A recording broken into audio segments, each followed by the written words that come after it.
Hi, doing, Joe. Evening. How you been?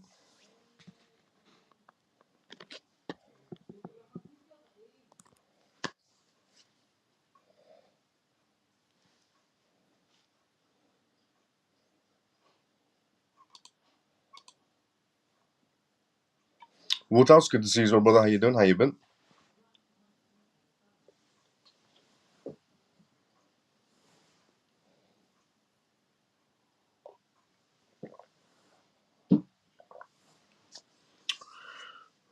Where you at? Oh, I'm in Germany right now.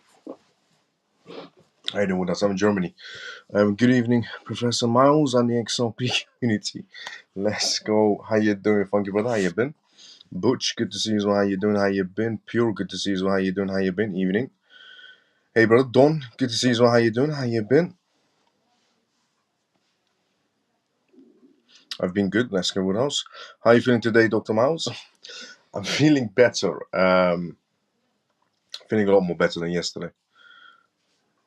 Good, thank you. Yourself? Joe, doing great as well. New deal? Yeah, basically, that's why I'm in Germany. Good evening, everyone. Sally, good to see you. How you doing? Hey, Miles, the CMF. Stormy, good to see you. How you doing? How you been? Good evening, Miles, and all CMF JP. Good to see you, brother. How you doing? How you been? By the way, thanks so much to everyone that's retweeting the live show as well. I'm getting notifications right at the beginning of the live show. So thanks so much to everyone that's been retweeting the live show at the beginning. So, we'll do a gist of what we're going to be talking about tonight's live show, and then by that time, everyone's tuned in after the intro and disclaimer for the first part of the live show. Dennis, good to see you. How you doing? How you been? So, on tonight's live show, we are going to be going through the SEC situation that they essentially sued Consensus officially this time around. We're going to go through that and what the implications are going to be essentially going forward on that matter. We're also going to be talking about the Biden and Trump debate that happened last night and how that could possibly affect some movements in the market. We're going to be talking about Coinbase as well on tonight's live show as well, how Coinbase is suing the SEC and the FDIC as well. We're going to be talking about the US economy data points, a positive landscape for Bitcoin, experts say. We're going to go through that perspective on tonight's live show as well.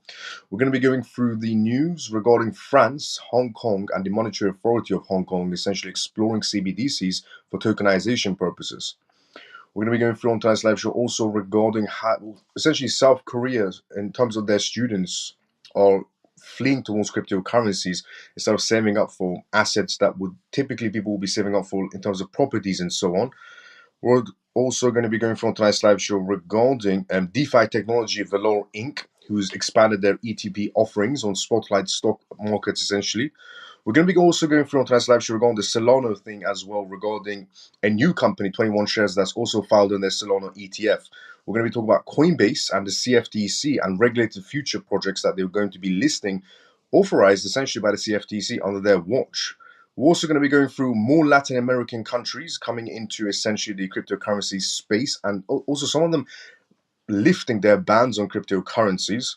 We're going to be going through the US Treasury in terms of crypto tax regimes for 2025. We have some information coming in of where the US stands now in terms of cryptocurrencies.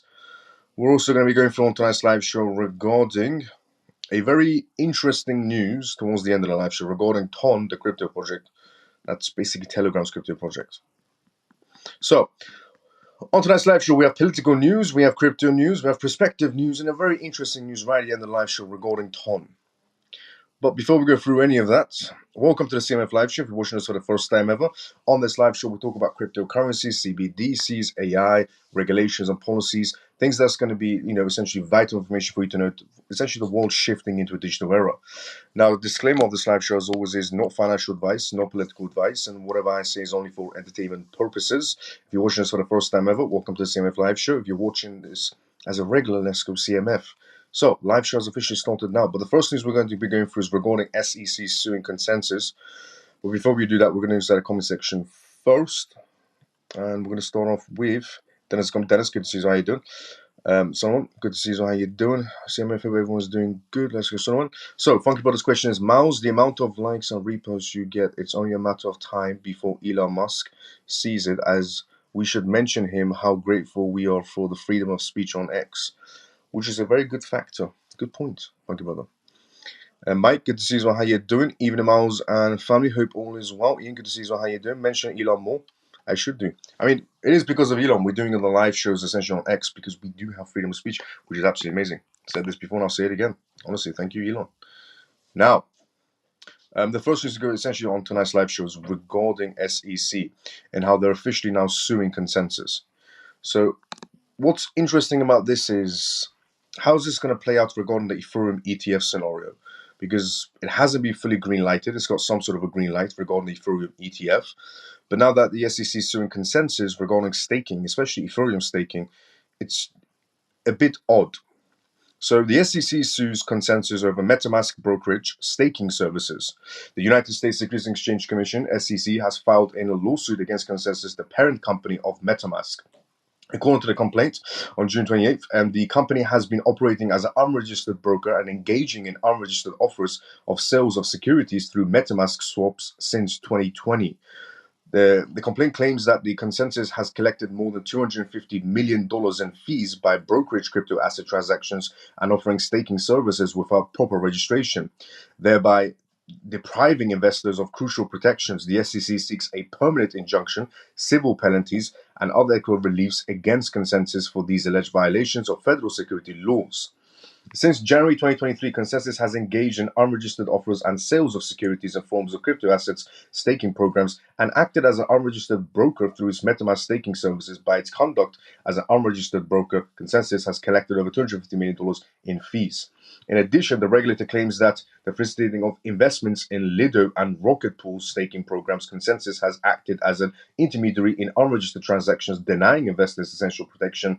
Consensus has offered and sold tens of thousands of securities for two issuers, Lido and Rocket Pool. By this conduct, Consensus acts as an underwriter of these securities and participates in the key points of their distribution, reads the filing. Consensus sued the SEC in April after receiving a Wells notice from the agency challenging potential attempts to classify Ethereum and related staking services as securities. The company said it fully expected the regulator to follow through on its investigation. The SEC has been pursuing an anti-crypto agenda led by ad hoc enforcement actions. This is just the latest examples of the regulatory overreach, a transparent attempt to redefine well-established legal standards and expand the SEC's jurisdiction via lawsuits. The company argues that the SEC has not been granted authority to regulate software interferences like MetaMask. We will continue to vigorously pursue our cases in Texas for ruling on these issues, Consensus said in a statement. SEC goes after staking. The SEC's complaint classifies staking programs offered by Lido and Rocket Pool as investment contracts, claiming investors involved in staking programs are investing Ether in common enterprises with reasonable expectations of profits. Neither Lido or Rocket Pool has filed a registration statement with the SEC. The SEC is not only trying to basically go after essentially Ethereum in that sort of sense, but the SEC is going after everyone that's pretty much associated with MetaMask, which is, again, what Gary Gensler is doing. It's stifling everyone, because on one hand, he says the Ethereum ETFs are going smoothly when he was asked the question of, is it going to fully green light it by next month? But on the other hand, he's suing anything that's involved with Consensus, which is basically Ethereum staking as well. And essentially, they're going after, not, as I said, not just MetaMask, but any platform associated with MetaMask. So anything that was developed essentially on the ETH chain through MetaMask, is connected to MetaMask, is getting sued right now. They're trying to, by the looks of it, try to regulate and sue at the same time the DeFi space, is what the SEC is doing right now. So the SEC argues that by soliciting these staking programs through its MetaMask platform, Consensus has acted as a unregistered broker and an underwriter. Staking service providers have been sued by the agency before. In February, Kraken Crypto Exchange settled the SEC for $30 million and closed its staking services for US clients following the lawsuit. Kraken's already lost to the SEC in terms of staking, $30 million fine. Another company on the regulator's radar is Coinbase. The exchange has been disputing the claims of the agency regarding staking as a security in the courts. Staking involves locking cryptocurrencies in a digital wallet to support a blockchain network security and operations based on their staked amounts. Validators confirm transactions and create new blocks, earning rewards in return. The rewards provide stakers with passive income.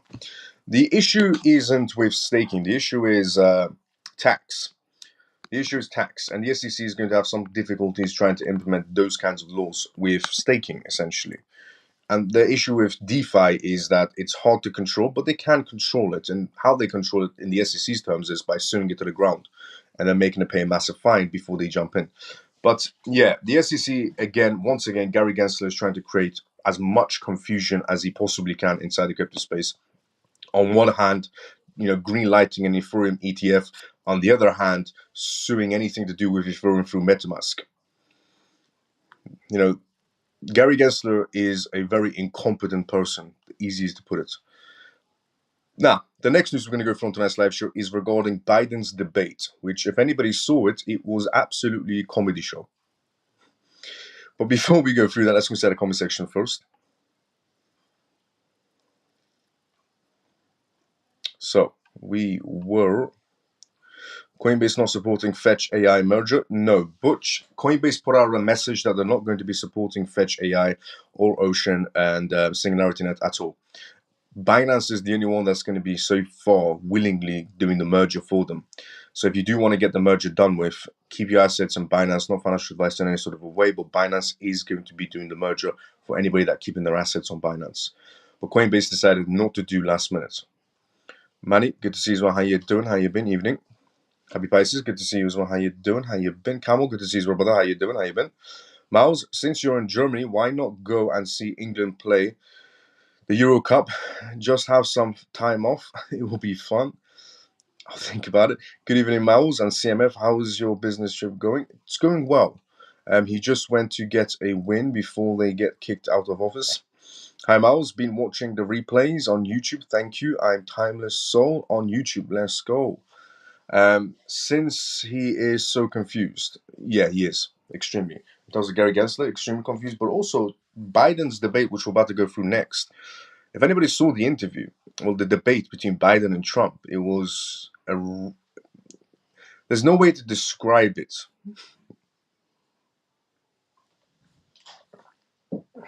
Just Biden being lost as usual. So, Biden's debate performance raises doubts on campaign future. Apparently, Joe Biden is going to be replaced. Now, is that going to be good for the crypto space or bad? 1,000,000% good. Now, the first 2024 presidential debate has raised questions about Joe Biden's future in the race. After a shaky performance, more people are betting on Biden to drop out. What happened during the debate? So, Biden and Trump faced off the 90-minute debate on CNN. Biden had trouble speaking clearly, sometimes mumbling or saying things that didn't make any sense. Even Trump pointed out that he couldn't understand Biden's words. This is what Trump said to Biden. I really don't know what he said at the end of that sentence. I don't think he knows either, referring to essentially Joe Biden doesn't even know what he said. Trump commented after one of Biden's confusing answers. Biden's difficulties were clear to everyone. Even usually supportive news channels such as CNN, MSNBC expressed worries. CNN's John mentioned that a lot of worry and strong concerns in the Democratic Party after the debate. He also said that some are considering asking Biden to resign. After the debate, more people started betting that Biden might leave the race. On a website called Polymarket, the odds of Biden dropping out shot from 19% to 39% in less than 12 hours. That's more than doubled. Another betting site, predict.org, also showed a similar trend before the debate. They thought that it was just 12% chance Biden would quit. Now it's up to 20%. These betting markets don't decide what will happen, but they show what people think might be happening based on recent events. Now, the debate seemed to hurt Biden's chances of winning the election. On Polymarket, Trump's odds of winning shot up by 69%, while Biden's dropped by 28%. This doesn't guarantee Biden will lose, but it does show that many people are concerned about his abilities to lead for another 4 years. His debate performance made these worries worse. Now the Democratic Party faces a tough choice. Should they stick with Biden or find someone else to run against Trump? It's a big decision, especially with the election coming up soon. So what comes next? We'll have to wait and see what happens in the next few weeks. Biden's team help him perform better in upcoming debates. Will the Democratic Party start considering other candidates? Or will this be a fade away as people shift their focus to other issues? One thing is certain, the path to 2024 election just got a lot more interesting. Remember, betting odds essentially on predictions can change quickly. Yes, don't go to that Polymarket website to put bets down, but it's nice to know where people stand essentially right now in this whole debate scenario. And as usual, Biden couldn't speak, talk, stand, or walk, or say anything, or write anything. That part wasn't surprising in any sort of a way. But if Biden drops out of the race, the market's definitely going to react in a positive way as well. And who they're going to replace him with is going to be interesting parts. Now, There are some rumors of who might replace Joe Biden, but none of those people sound good for the United States to be in any sort of to perform better. Trump, I'll be honest, I'm not an American citizen in any sort of a way, and my it's just a perspective that I have. But I'll say it as whoever's supposed to be chosen will be chosen. Now, the next news to go from tonight's live show is Coinbase sues SEC and the FDIC. But before we go through that, let's see what everyone's perspective is on the whole Trump and Biden situation. Since he's so confused, yeah, I actually felt bad for him. He should not have been there. His wife and family should have not put him in that situation. His wife actually came up, Biden's wife, at the end of the debate, came up and said, "This man answered every question, and what did Trump say? Just lies." I don't know if his wife was watching the debate personally, because Biden didn't answer any questions, to be fairly honest, and the ones he did answer made no sense. Anybody with a few brain cells and a pair of good eyes could see that Biden couldn't answer one question straight and mumbled throughout the whole scenario. So I don't know what his wife was thinking when she came on stage and said that he answered every question and Trump was just saying lies. Anything for votes is what people would say. Good evening, Miles of CMF. Bon XLP, good to see you. How you doing? Very disturbing. That's how I describe it. Yeah, best way to describe it, to be fairly honest. I was waiting for Biden to start sucking his thumb. Let's go, Gino. Apparently, Obama has had to sit down with him today. I think they've convinced Biden that he won the presidency of Disney World and he's spinning around in a teacup, right, singing "It's a Small World After All." That's one hell of a picture to paint, Happy Pisces. Let's go. That was so hilarious. Just looking at Trump's face when he said that, I couldn't stop laughing. What up, Miles and family? How about that debate, yo? Yeah, definitely. The debate was just pure comedy show. It might be Michelle Obama. There's rumors. Oh, I know. I've seen it. She's out there too. Trump won, but underperformed. He had many big arguments he never used, which is true. She's not thinking, that's the problem. Maybe saving for the next debate. Yep, absolutely disgusting. It's like a joke. She is just supporting him. It was terrible. It was. The whole debate was absolutely terrible. And if he does pull out the race, the next person in charge could be better for the market space. Now, the next news to go from tonight's live show is regarding Coinbase. Coinbase sues the SEC and the FDIC over alleged FOIA violations and crypto industry exclusions. Coinbase has initiated legal action against the United States Securities and Exchange Commission (SEC) and the Federal Deposit Insurance Corporation (FDIC), according to Fox Business Report. The lawsuit filed asserts that the SEC and the FDIC did not comply with Freedom of Information Act, basically request submitted to the U.S. District Court of District of Columbia. The lawsuit claims that the federal agencies are attempting to exclude crypto industries from the banking sector, which is true. Coinbase FOIA requests to the SEC were aimed at obtaining information about the agency's stand on Ethereum, particularly its transition to proof of stake POS consensus mechanisms. Coinbase sought records related to Ethereum 2.0 and previous investigations involving Zachary Coben and MPC, essentially through its consulting firm History Associates Inc. According to the History Associates, for nearly 2 years, a wide area of federal financial regulators, including the Securities and Exchange Commission (SEC) and the FDIC (Federal Reserve Board), have used every regulatory tool at their disposal to try to cripple the digital asset industry. So, Coinbase has decided once again to sue the SEC, but not just by suing the SEC, but they're suing the SEC at the same time they're suing the FDIC, which they do play a role as well. It's not just Gary Gensler who is the number one target for the crypto space, essentially, that hates on the idea of cryptocurrencies. It's also the FDIC, because the FDIC, controlling the banks, essentially tries to, in every single way, stifle operations with banks getting involved in cryptocurrencies. And then you have Gary Gensler trying to sue anything with a pulse inside the crypto space. But yeah, Coinbase has pretty much had enough, and they're suing both of them. So let's see how that one plans out, and I'll definitely keep people updated on how that goes as well. Now, the US economic data essentially is what we're going to be going through next, and how it should have helped the market space. However, the market space is too volatile right now. And we'll go through that next. But before we go through that, let's go start the conversation first. Hello, Miles. Nice to see you again. Lena, good to see you. So, how you doing? Lena, I'm still going to send you that thing. I haven't forgotten. Good to see you as well, Lena. How you doing? So, US economic data paints a positive landscape for Bitcoin, experts say. The US gross domestic products (GDP) numbers rose by 1.4% quarterly, meeting market expectations. Additionally, the core personal consumption expectations (PCE) inflation fell to 2.6, also meeting analyst predictions. A third important market data was the jobless claims.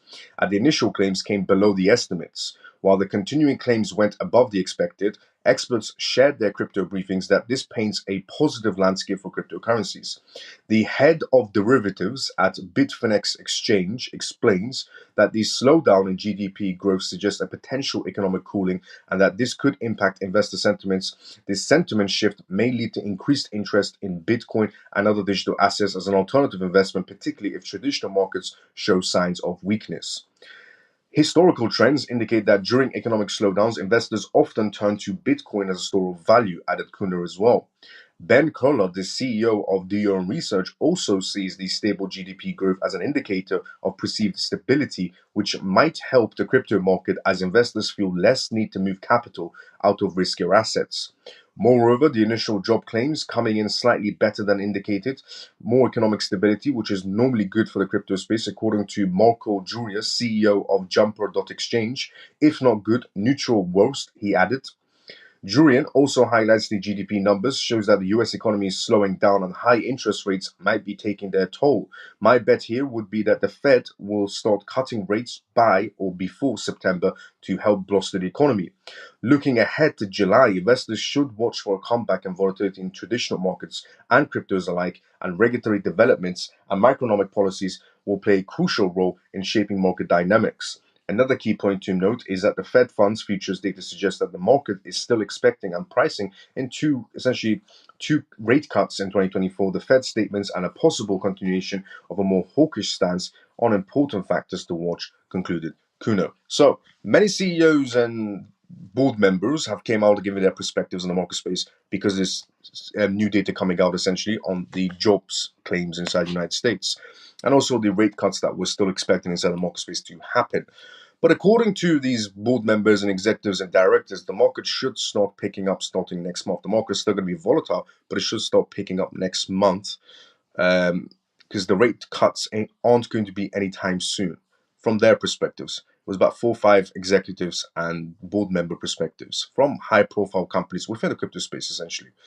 But it's a perspective we can keep under an outcome, not the outcome, but an outcome that we could be considering it as, because there's more than one executive saying it. Now, next news to go from tonight's live show is regarding Banque de France.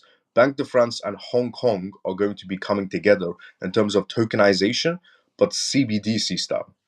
Before we go through that, let's go inside the comment section. Good evening, Miles and CMF. Free forever. Good to see you. How you doing? Hello, Miles and CMF. More money, more manipulation. Pretty much, yes. Miles, quite a few institutions are now filing for Solana ETFs. Yes, that is true. And we're going to go through the news of the Solana ETF scenario as well. The first one, obviously, when it wasn't filed in, the first company that mentioned it didn't really file in their essentially ETF for Solana, but they mentioned it.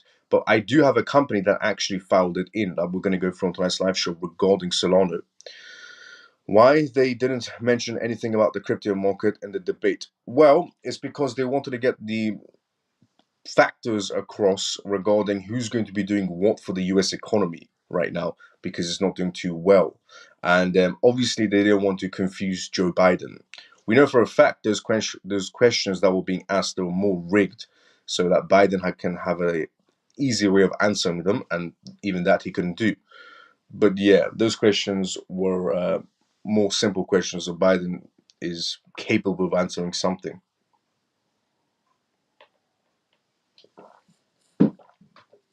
Because if they ask Biden, what do you think about blockchain and cryptocurrencies and so on, CBDCs, Biden would have just went blank. Biden could barely answer his own name when being asked back questions about cryptocurrency. So This debate would have just ruined them if they mention anything about cryptocurrencies. But there are going to be multiple other debates about. And we would have to see if Biden's going to play a role in these debates, or is he going to be resigning, because that's what the rumor is going on right now from his own party. Now, Banque de France, Hong Kong Monetary Authority explores CBDC tokenization. Now, a lot of banks talk about CBDCs, a lot of banks talk about tokenization, and a lot of corporations talk about tokenization as well. Now, for example, JP Morgan doing some movements on tokenization on ETH, but also doing some movements on tokenization on AVAX as well. But now they're not choosing CBDC platforms for their tokenization purposes. However, with the Bank of International Settlements, the centralized banks are going towards tokenization, but for CBDCs, through CBDCs. The private banks, essentially, the private and public banks, they're most likely going to be going towards public chains for tokenization. Some of them can go towards a chain that offers tokenization perspectives as well. Now, Banque de France is another bank that's just been added to the list to go through tokenizations through CBDCs. It's a central bank. What I'm trying to say is there are about 98% of the centralized banks around the world are in tokenization, 98%. All of them are in tokenization. All of them are going to be going through CBDCs. And that tokenization is in CBDCs. And what I'm also trying to say is there's one platform doing CBDCs, and that one platform is working with the Bank of International Settlements and the Hong Kong authorities as well. And that one platform has CBDCs. And is also doing CBDC tokenizations. So the Banque de France, BDF, and the Hong Kong Monetary Authority, HKMA, have signed a Memorandum of Understanding, MOU, on collaboration on a wholesale central bank digital currency, CBDC, and tokenization. This work is in addition to the numerous larger projects in the country's participants in together.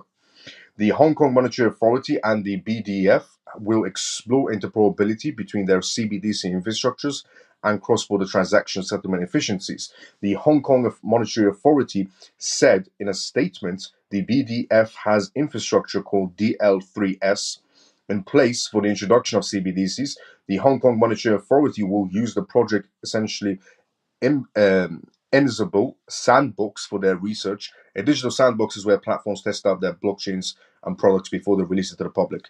So that's what Project Embezzle is for. The Hong Kong Monetary Authority launched Project Embezzle in March to study asset tokenizations and create a CBDC to support it.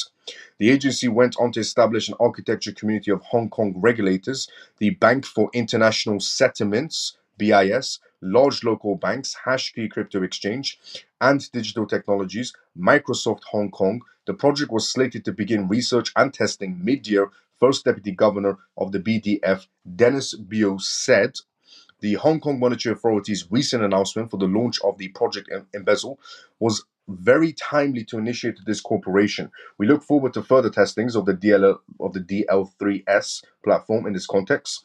The Hong Kong Monetary Authority and BDF are members together of the other projects. The Hong Kong authorities joined the European Central Bank's second wave of participants in distributed ledger technology as well, testing the same week as the MOU was announced. These tests involve interoperability among blockchain modules for settlements of tokenized government bonds. A lot of essentially centralized banks are involved in this whole CBDC tokenization prospect. The Hong Kong gets around. The BDF is an observer in Project Enbridge, the largest CBDC-related project to date. The Hong Kong Monetary Authority is one of its original participants in Hong Kong CBDC. The Hong Kong dollars has been in the works since 2021 and is now the second part of its pilot phase. It has been incredibly active in research CBDC applications. A retail Hong Kong dollars with a complex structure was tested in conjunction with the BIS in Project Aurum. The Hong Kong Monetary Authority has engaged in projects with the Bank of International Settlements and the United Nations to develop tokenized green bonds with Ripple and Visa to examine real estate tokenization. So, if you wanted some Ripple news, I'll just give it to you a bit more earlier. Typically, I will give you the Ripple news towards the end of the live show. But Hong Kong authorities, this is all the Hong Kong authorities, the United Nations, and Banque de France, and a few other banks, and the Bank of International Settlements, and Ripple and Visa are working together for tokenization of CBDCs. because, as I previously said, there's 24,000 crypto projects. All of them have competition going on in terms of Web3, gaming, data, and AI, and so on. But there's only one project technically doing CBDCs, has a CBDC platform, and is active and is being used by one country, and is on the list of Bank of International Settlements. So yeah, Ripple, Visa, Bank of International Settlements, Bank of France, and so on and so on. They're all involved in the same project, which is essentially tokenization of CBDCs. 98% of banks around the world are in CBDCs, and they're all going to tokenization in CBDCs. And there's one project doing CBDCs. At this point, it's not rocket science. Now, the next news to go from tonight's live show is how South Korea's student debts or crisis have paved the way for crypto. South Korea, in terms of their students, are rushing towards cryptocurrencies rather than saving up for actual, in terms of assets that people will save up in the past for, which is properties. But the news I read out to you is quite extremely bullish in terms of a Ripple. Now, before I read you the news regarding South Korea, let's start the comment section first. Why didn't I mention? Oh, here we go. I think they gave Biden the questions ahead of time. Donna Brazil, a CNN reporter, did that for Hillary Clinton, and Donna Brazil was fired. That's true. Mouse, is it coincidence that quite a few times now some exchanges are having glitches on XRP prices? It shows XRP is worth 60,000. I've seen those glitches before. Some of them are fake, but some of them are real. In terms of the glitches, some of them are just artificially created. But yeah, there's no such thing as coincidence. Is it something that we don't know what's cooking in the background? No, we do know what's cooking in the background. It's the Bank of International Settlements. 98% of banks are in CBDCs. We know what's cooking in the background. If you're inside a CMF, you definitely know what's cooking in the background in terms of the Bank of International Settlements, the International Monetary Fund, this time around, the United Nations, and the World Economic Forum. They're all involved in this whole world shifting to a digital era, the whole world going towards CBDCs. And there's one project in CBDCs. Ironically, that one project is listed on the Bank of International Settlements PDF document for cross-border payments. If you're inside a CMF, you know what's going to be happening already and what's getting positioned, what's brewing inside the market space, to be fairly honest. So we definitely know what's cooking in the background. Evening CMF and Miles. Liam, good to see you on how you're doing. Well, good times ahead for tokenization, Miles. Definitely. And as I said previously, there's only one project doing CBDCs, and there's going to be CBDC tokenization going on. Steaks cooked over here. Steaks cooked over here. Now, basically we're going to go.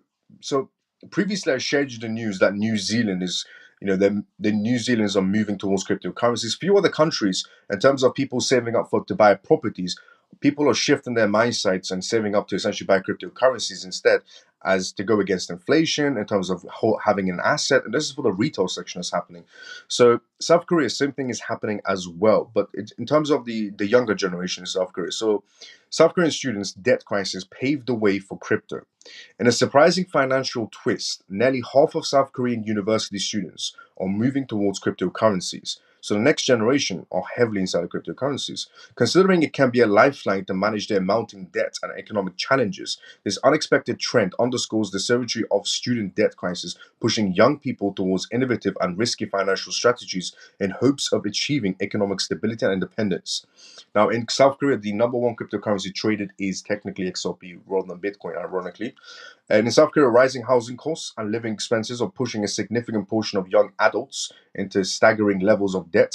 These economic pressures come aimed as a monetary tightening efforts by the Bank of Korea aimed at controlling inflation. The financial pressures on young adults often lead to significant resilience on education and loans. However, education debt is expanding faster than other types of consumer debt, with a considerable amount of acquired by college students. The expanding student debt crisis in South Korea has had a substantial influence on young people's financial prospects, with many burdened with large loans and limited work chances after graduation. Crypto as a solution. In South Korea, cryptocurrency investments have become increasingly popular among students, driven by several key factors. Cryptocurrencies have the potential for significantly higher returns than traditional investments. This attractiveness is heightened in a country where high youth unemployment rates and economic uncertainties were young. People see digital assets as a means of achieving financial stability and wealth. The entire younger generation, not just in South Korea, but few other countries, are changing their mindsets in the younger generation and going towards cryptocurrencies, which is good to see. It's also an indication of where the world's shifting towards. Now, the young Koreans are tech savvy at their ease of digital assets, thanks to their early acceptance of technology and experience of micropayment methods. Because of this cultural connection, cryptocurrencies are ideal investment opportunities.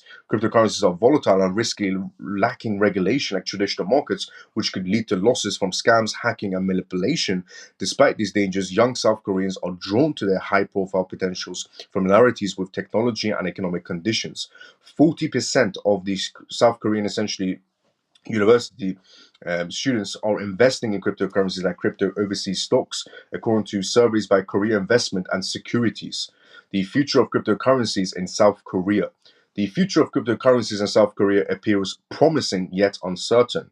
Despite the regulatory efforts to enhance transparency and security, the allure of potential gains may continue to attract customers and may attract students burdened by debt. South Korea is preparing to launch a crypto-focused asset management system by 2025 to combat tax evasions and monitor illegal transactions. Ongoing policy changes aimed at regulating crypto exchanges and ensuring investor protection will likely shape their future popularity and viability as an investment option in the country. The surge in cryptocurrencies interest among South Korean students reflects a response to the pressing student debt crisis, emphasizing responsible investment practices and financial education will be crucial as the younger people essentially navigate towards evolving cryptos to landscape and secure their financial futures. It's not just South Korea that's doing this in terms of their students. New Zealand is on the same page. India is also on the same page. Vietnam is also on the same page, and so is Thailand. All these citizens around the world, also Latin America, in terms of people saving up to buy properties, is something that people do in the past. Nowadays, even the older generation, in terms of recent study tests, they're all saving up to essentially buy cryptocurrencies, buy assets to go against inflation. And they see a bigger future of cryptocurrencies than buying a property. Which some might say, well, that's absurd. People should buy property. Yes, but people can use crypto to buy a property later on, is how I would see it. Rather than saving an entire lifetime, you might not be able to buy a property, but you can jump inside a crypto space market. No financial advice in any sort of a way. But it is good to see that the younger generation is getting more involved inside the cryptocurrencies. And also, as I explained yesterday as well, in terms of education, it's quite big. A lot of universities and colleges around the world are now implementing blockchain technology to teach students about blockchain technology, AI, and how to build and so on, which is also amazing to see. And it does show that the world is shifting, not just from the bank's perspective or the corporate perspective, but from the education perspective as well. So, DeFi Technologies is the next news we're going to go from tonight's live show, which is DeFi Technologies Valor Inc. expands ETP offerings on spotlight stock markets, is what we're going to be going from next on tonight's live show. We're going DeFi Technologies. They're going inside the stock market, which is something that rarely happens. But before we go through that, let's go inside the comment section. If a young person has 50,000 for a deposit for a house, if they invested it in the stock market at the retirement, 1.3 million. Very true. Not financial advice in any sort of very well, Liam said, but also very true. Unfortunately, on vacation in the tall mountains or losing reception, good luck, Miles and CMF. Semper, no problem. So proceed tomorrow, same time as usual. If you're losing connection, brother. Now, DeFi Technologies. DeFi Technologies Valor expands the ETP offerings on spotlight stock markets. DeFi Technologies Inc. announced through its subsidiaries Valor Inc. the launch of two new exchange-traded products, ETPs, on spotlight stock markets. Valor Inc. has introduced the world's first core ETP. It is also expanded on the Hedera H-bar ETP to spotlight market, which is a significant milestone for the company. Nobody's talking about this inside the crypto space right now regarding Hedera and their new ETP offers essentially sale from a cryptocurrency platform, a DeFi cryptocurrency platform going on the stock markets. It is important to note that Valor Inc., which specializes in developing ETPs for easy trading of composite materials, has recently launched the Valor Core ETP. They purchased this product to gain exposure to core, the digital assets of the core blockchain system. In addition to Gramophone, essentially Simophone, Core Chain also employs Satoshi Plus, which has a highly secure Bitcoin architecture and flexibility of Ethereum. In this regard, Valor Hedera H4 ETP is an investment vehicle. It offers to convenient and safe exposure to H-bar in the cryptocurrency markets. Hedera has a market capitalization of roughly $3.7 billion in makings, and H-bar rank among the top 30 tokens worldwide. The CEO of DeFi Technologies, Oliver Newton, has essentially cited that he showed enthusiasm over the listings of these ETPs on the spotlight stock market. As he said, this essentially reiterated that his move reaffirms the company's vision of extending the access to leading products and services in digital asset investments and segments. Spotlight CEO praises Velour's new ETP and segment.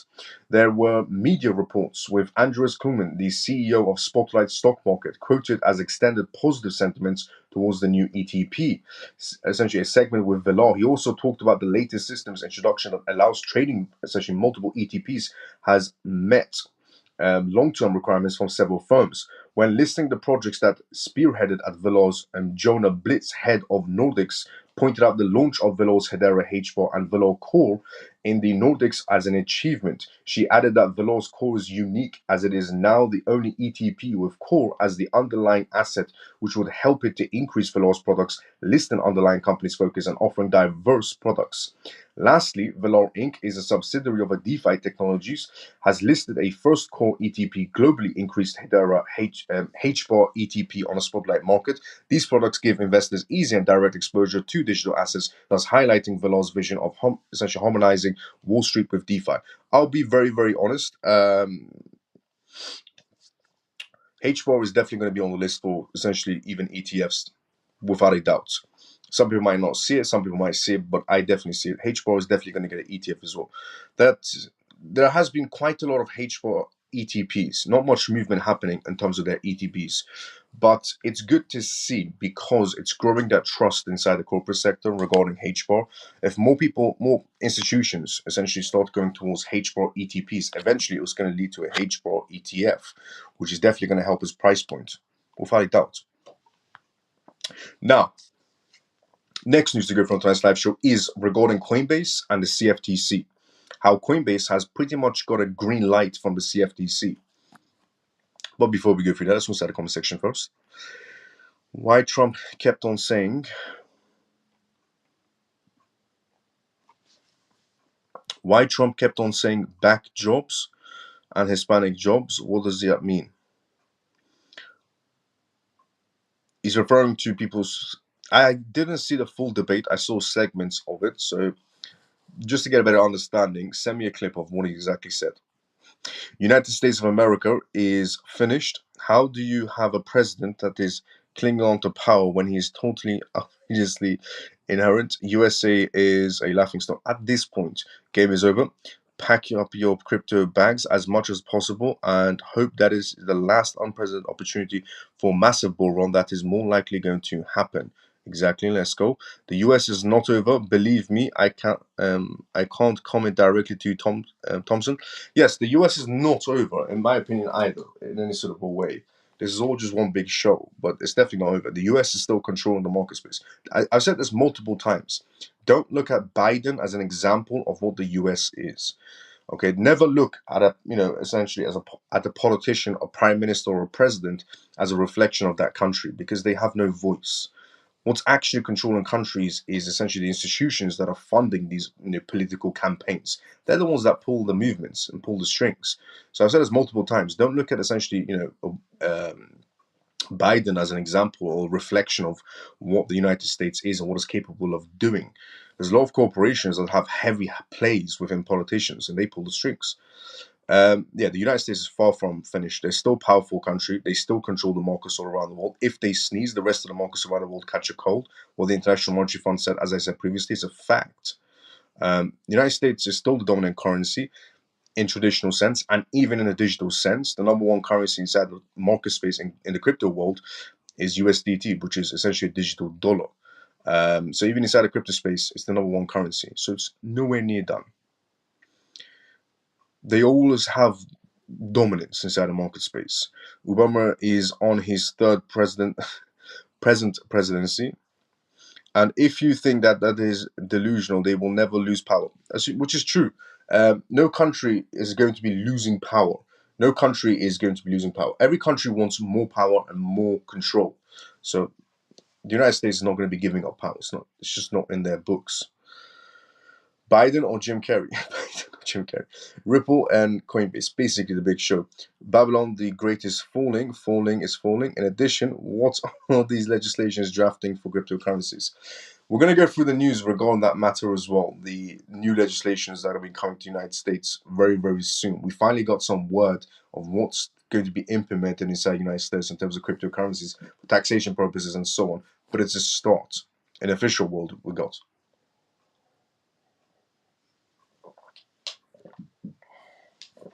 But before we go through that news, we're going to go through this one now. I truly believe this might be for XLM. XLM is going to do incredibly well as well. Now, Coinbase. Coinbase adds CFTC regulated futures for 5 altcoins. So the CFTC is now also getting involved in what Coinbase lists and what it doesn't list as well. And I think preferably that's better than the SEC, because the SEC just tries to sue it to the ground. So Coinbase Derivatives is about to add new range of CFTC regulated futures contracts on several altcoins, which can be seen as a major expansion of the US regulated futures markets. They are set to go live on the 15th of July, and the selected assets include Avalanche is pretty much green lighted by the CFTC, Chainlink is green lighted by the CFTC, Polkadot is green lighted by the CFTC, Stellar XLM is green lighted by the CFTC, and the last one, Shiba Inu, is also green lighted by the CFTC for Coinbase. Expansions and regulatory compliance. This is a positive step from Coinbase Derivatives as they seek to expand more on trading solutions and investment products. Thus, the company intends to expand the list of services, allowing users to diversify risk trades on differences in prices and have an interaction with the crypto markets under the watchful eye of the CFTC. Moreover, the collaboration with Nodal Clear Futures Commission merchants, FCMs, and retail brokers on Coinbase guarantees a secure trading sphere for investors. This collaboration is proof of the exchange's commitment to upholding the principles of the ICC while conducting its business, market impact, and future outlook. Since this is the first US futures exchange that lists these types of margin futures contracts, Coinbase is paving the way for the market. This introduction comes at the right time, given that more investors are seeking new and properly regulated trading solutions. This, in conclusion of these altcoins and Coinbase futures offerings, could potentially lead to increased market liquidity and more stabilized price movements, benefiting the wider crypto trading community. As the market anticipates this rollout, the focus remains on how these derivatives will perform in regulated settings in a similar financial instruments. So, yeah, Coinbase. Coinbase is working alongside the CFTC, not the SEC, because there's difficulties going on there with Gary Gensler. But according to the CFTC and according to Coinbase, these 5 projects are green lighted for Coinbase to be, essentially offering futures contracts and so on, and not to get sued later in any sort of a way.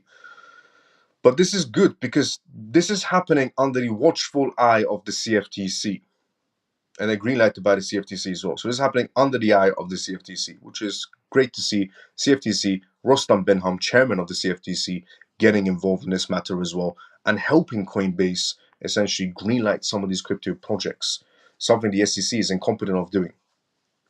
Now, the crypto adoption expands in Latin America is what we're going to go through next. The crypto adoption expands basically in Latin America. More Latin American countries are coming essentially in play inside the cryptocurrency space. But before we go through that, let's look at the comment section first. Maybe $1 excellent possibility.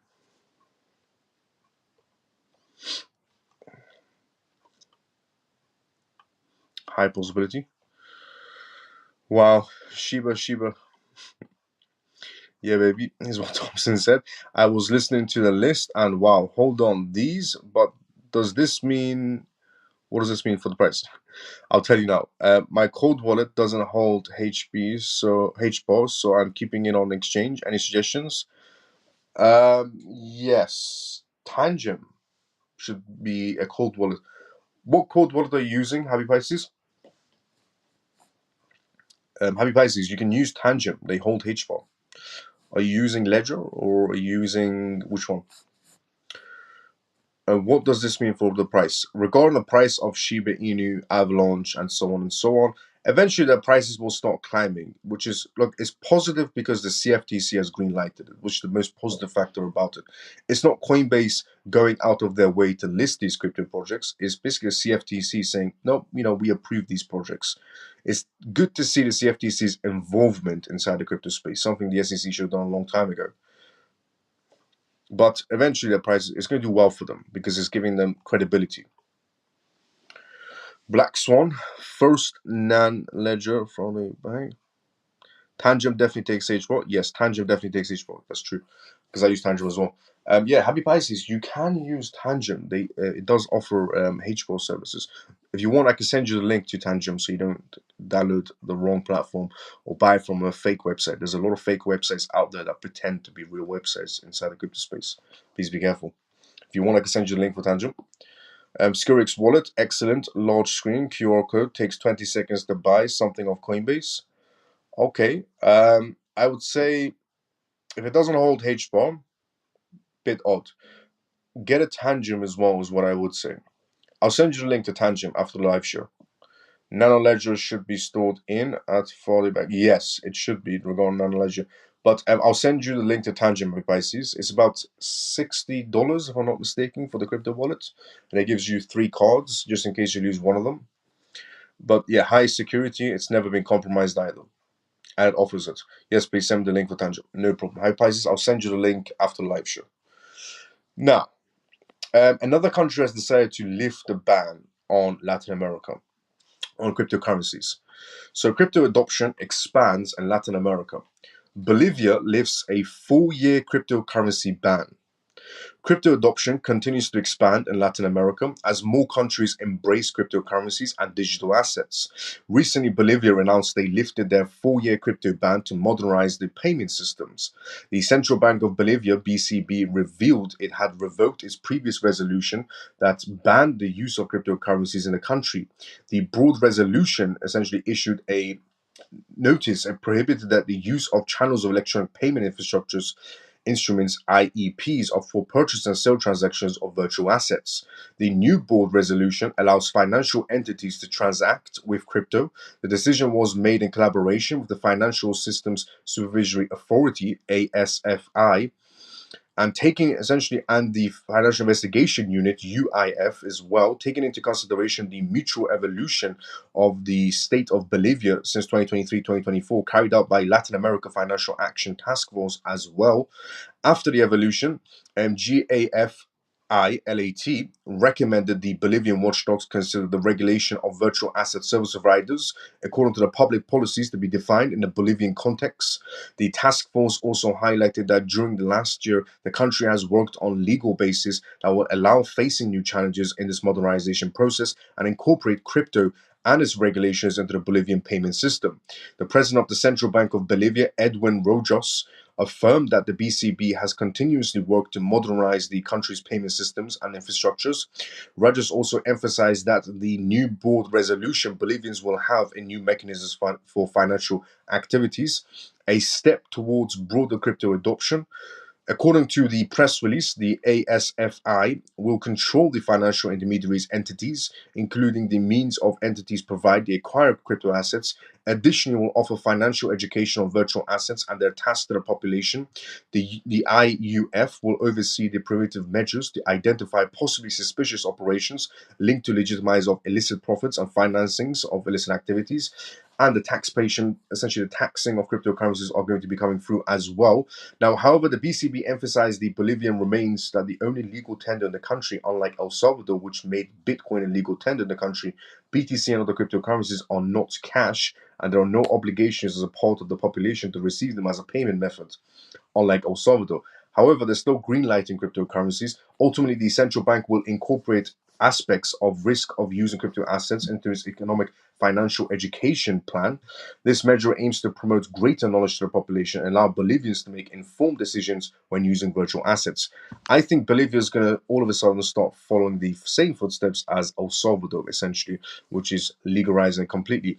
But now Bolivia is also going to be offering crypto licenses as well. Latin America is growing in terms of going towards cryptocurrencies, which again is great to see because it's definitely going to help out their economy, and the retail section in Latin American countries could definitely do pretty well inside the cryptocurrency market space as well compared to their traditional finances. Now, by traditional finances, I mean the fiat currencies. The next news we're going to go from tonight's live show is regarding the US Treasury issued crypto tax regime for 2025, delays rules for non-custodians. The US has officially came out with some sort of statements of taking an interest in cryptocurrencies in the public eye. We know for a fact that the US is in CBDCs, even if the politicians want to ban CBDCs in some sort of a way. But we know for a fact, essentially, that the US is still in CBDCs, in cryptocurrencies, and they are controlling quite a big piece of the pie, even when it comes to Bitcoin. Now, before we go through that, let's go inside the comment section first. Locked at Tangent looks excellent. Please send me a link as well. Better safe than sorry. No problem, Butch, direct message me as well. I'll send you a link. The 3 best storage wallets following Decent, Biometric or Card, Nano Ledger X, and Tangent. Currently, I am using these devices and I strongly recommend them. Good luck. Yeah, I agree with Thompson. Those are the best, to be fair. Happy devices could download Tangent app and order a card through that. She could, yes, but also there's fake apps out there as well on the App Store and Google Play Store. I think Bolivia's president will disappear within the next 6 months. Interesting perspective to have, Liam.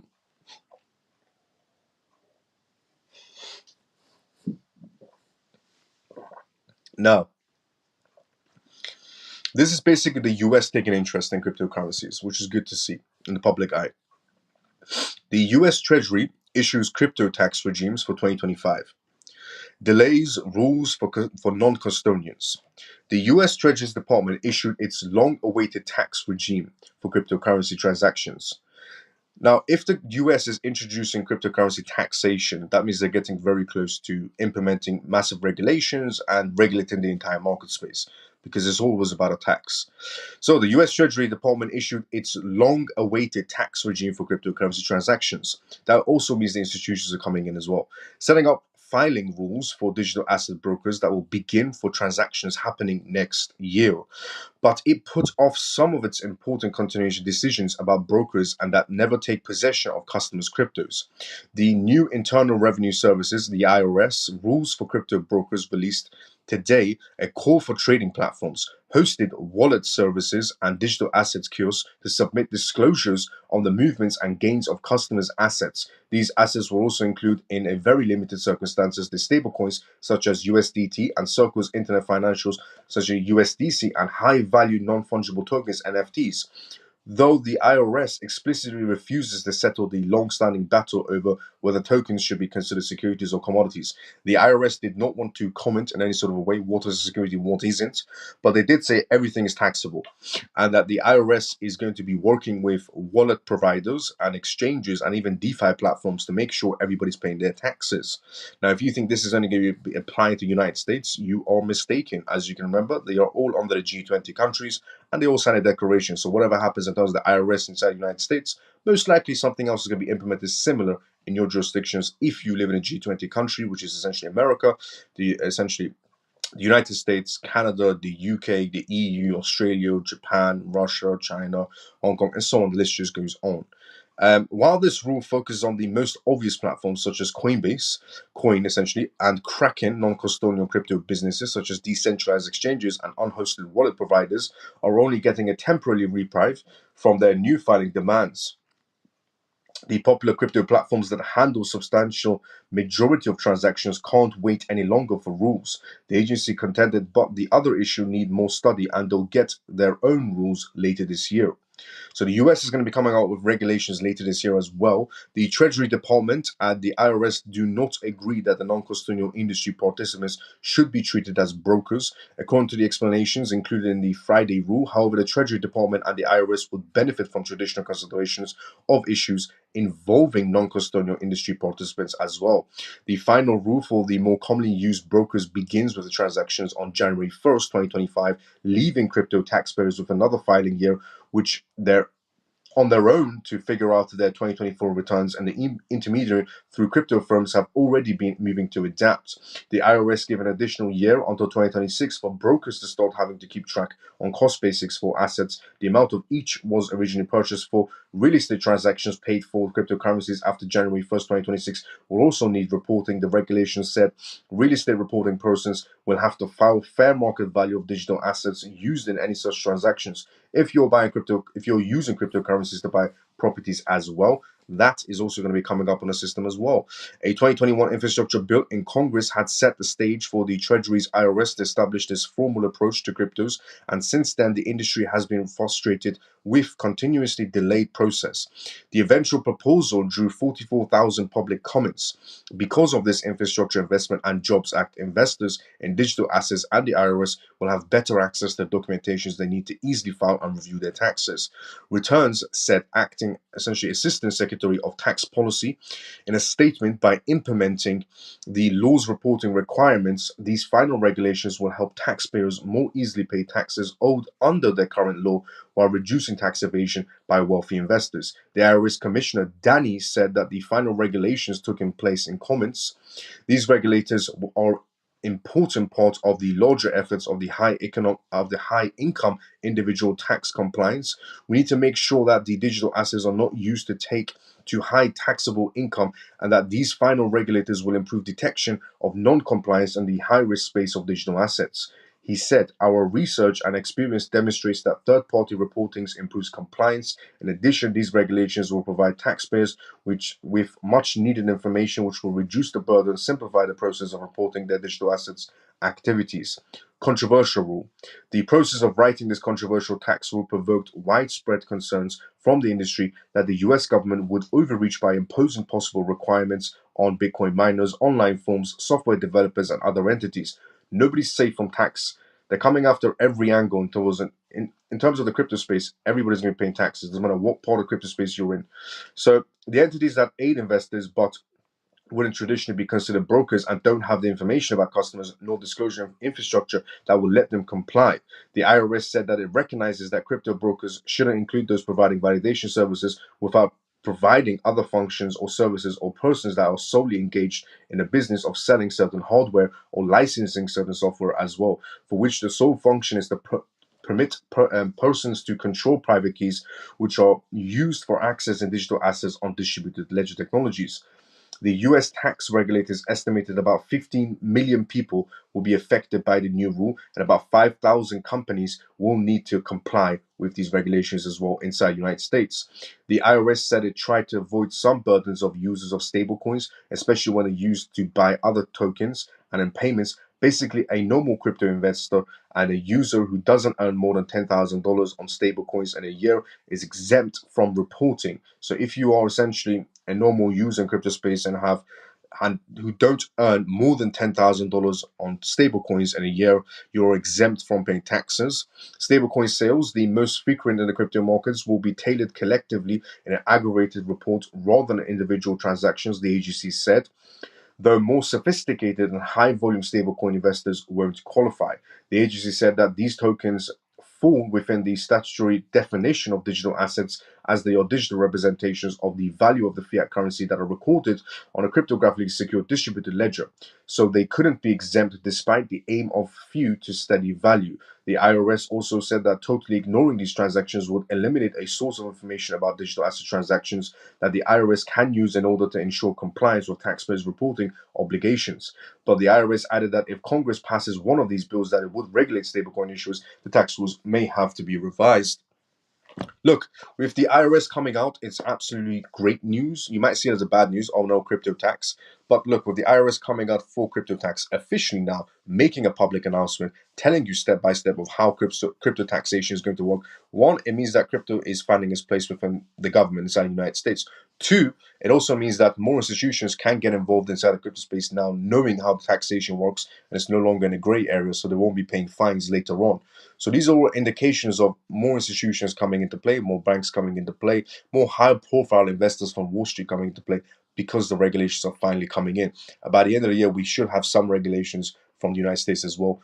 It's not just going to be the EU this year coming out of regulations. The United States is also going to have some regulations coming out by the end of this year as well, which is quite bullish to see because it means more money from institutions, which is what we need inside the crypto space. Now, 21 Shares files a spot Solana ETF with the SEC is what we're going to go through next on tonight's live show. I see, but before we go through that, let's start the comment section first. So, we were here. So, will Bitcoin be a security or not? That's quite relevant to the tax in the United States. No. Well, here's the thing. The IRS said that they're not going to be commenting on what is a commodity or what is a security, but they said that everything is liable to tax. I see that they got their ducks in a row. Taxes are number one before regulations. Law, yeah, pretty much. Taxes number one, and then the regulations come straight after. So, 21 Shares files a spot Solana ETF with the SEC. The Solana ETF bids have started to trickle essentially at the SEC as Wall Street is abuzz with cryptocurrency talk and the digital asset regulatory scene shifts course. So Vanik was the first one to mention a Solana ETF, and 21 Shares has decided to follow through with it as well. As I said previously, once one corporation follows through with something inside the blockchain sector, the rest will follow. So 21 Shares, Solana ETF bids have started to essentially go towards the SEC, and Wall Street is at a buzz with the cryptocurrency talks and digital asset regulatory scene shifts course. Following Van Eck's punt for Solana essentially trust, fellow wealth manager 21 Shares has filed its 21 Shares core Solana ETF with the Securities and Exchange Commission SEC. Documents have already been submitted and showed both filings notably removed crypto staking from birds, a common decision for crypto-backed ETFs lately. The 21 Shares Spot Solana ETF application is the second of its kind, as Solana has taken a center stage during this cycle alongside heavy hitters like Bitcoin and Ethereum.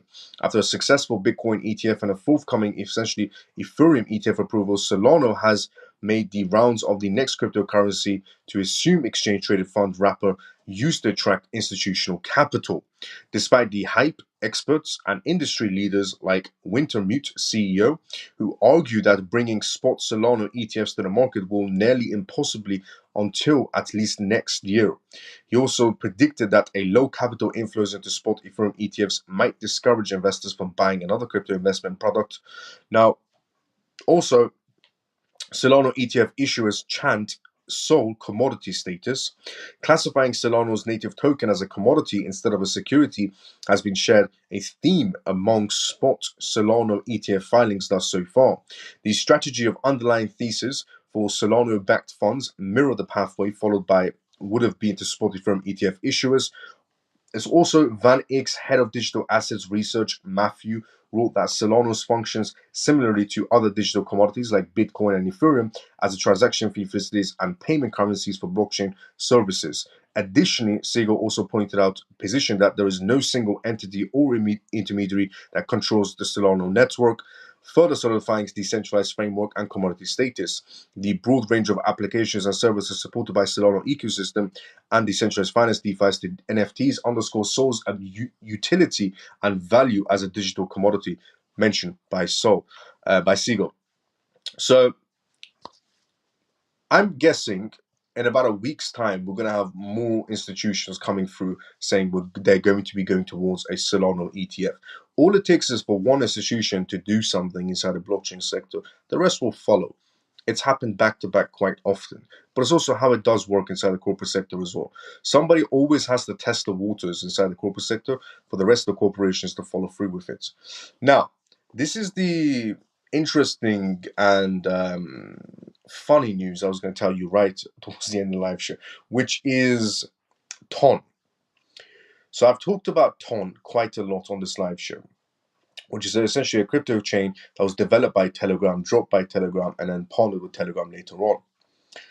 Telegram has, and I said this previously as well, I said that Telegram is going to become an everything app. So, like X is going to become an everything app, Telegram is also going to become an everything app. And now Telegram is venturing into a new feature, which is dating. And you might be thinking to yourself, well, how is Telegram and dating relevant to cryptocurrencies? Well, this is how dating and Telegram is relevant to cryptocurrencies on Ton platform. So, by the way, this is the first time I've ever seen a platform do this, where I'll just tell you the title. So, new Ton based app pays users for dating on Telegram. So, you know how you would have Tinder, for example, or something similar to Tinder to find a date for yourself? Telegram has started a new dating platform within Telegram, developed by essentially on Ton's network, Telegram's own chain. And Telegram is going to be paying people using Ton for you to date other people using Telegram's platform. So you're going to be paid in crypto to go on dates if you use Telegram to find your date.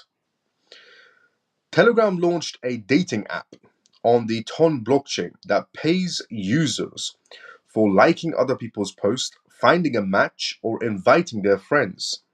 The company announced that the most active users will be paid in Toncoin, the native token for the open network. It said.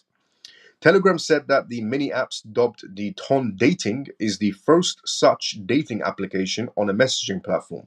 It claimed that the app offers a safe and exclusive environment for real people to connect on Telegram.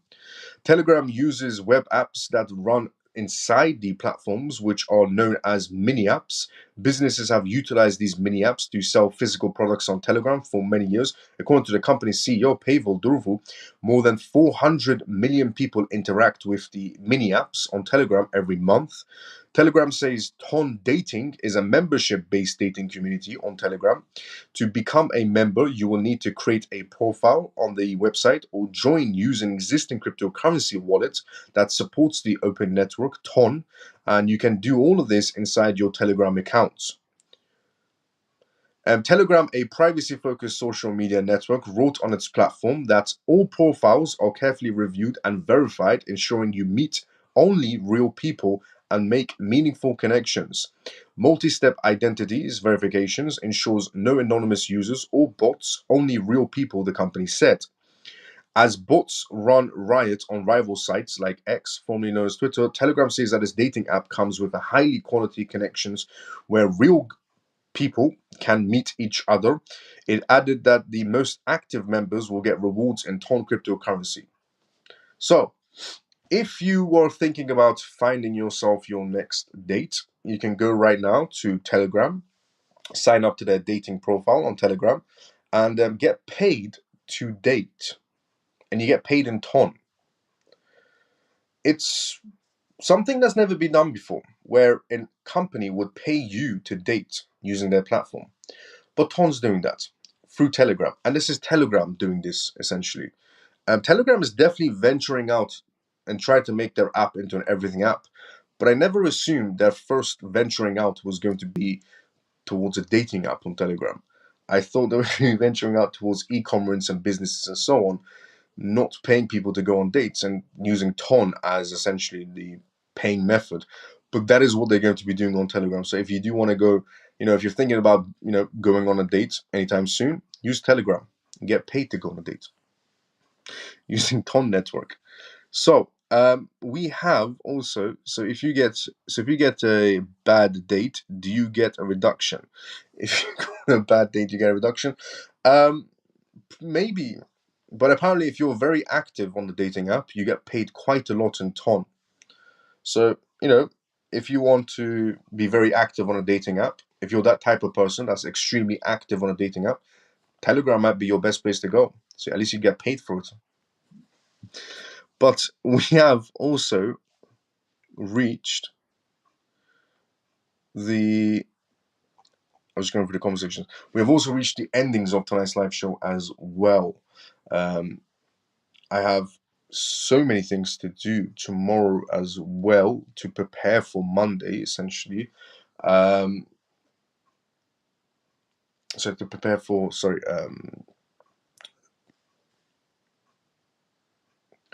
tomorrow I have meetings going on, but after that I have to prepare for Monday on Sunday. So I have basically no sleep going on.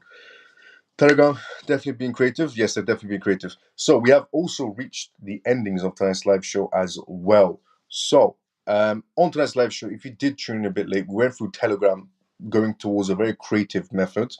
We also talked about the US taxation, which is good to see. That means the US is moving towards that sector. We talked about essentially crypto adoptions happening in Latin America as well.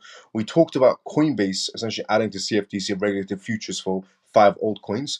We talked about also regarding DeFi technologies, Valor expanding to the stock market in terms of cryptocurrencies, in terms of Hedera getting an ETP. We talked about how South Korean students are moving towards cryptocurrencies. We talked about the Hong Kong Authority, Banque de France, and Hong Kong central banks, and Ripple, and Visa, and the Bank of International Settlements coming together for tokenization of CBDCs. We talked about also the US economy data paints and how essentially the market should slightly start picking up with volatility. We also talked about Coinbase suing the SEC and the FDIC over alleged FOI allegations, how they're stifling banks from holding cryptocurrencies. We also talked about the Biden debate on tonight's live show as well, and we talked about the SEC suing Consensus as well. So if you enjoyed this live show, drop a follow, drop a like, and tune into it every single night. And before we go, let's go start the conversation first.